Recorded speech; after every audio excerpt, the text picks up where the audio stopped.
Ito ang latest weather update. Alamin ang pinakasariwang ulat panahon ngayon dito sa Information TV Educational Channel. Nakita po natin na dalawang low pressure area ang minomonitor natin sa loob ng Philippine Area of Responsibility. Yung una, ito po kulay orange, nasa may silangang bahagi ito ng Calayan sa lalawigan ng Cagayan, around 370 kilometers silangan ng Calayan sa Cagayan. Samantala, yung isa naman po, may 1,000 kilometro naman, silangan ng Central Luzon. Posibleng isa sa dalawang low pressure area nito ay maaaring maging bagyo. Sa ngayon po, base sa pinakahuling datos natin, possible po yung nasa silangan ng Central Luzon. Ito yung nasa kulay red po natin.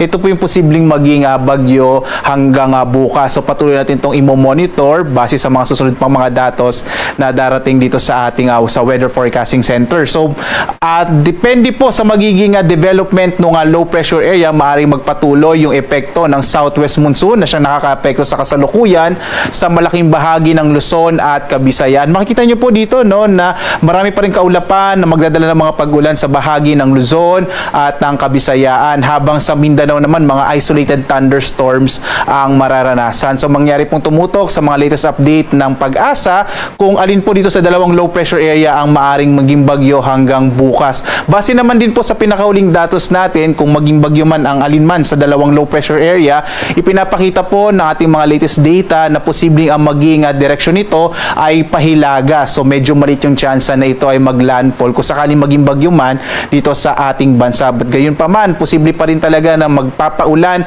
ang hanging habagat at posibleng palakasin pa kung maging bagyo yung isa sa mga low pressure area.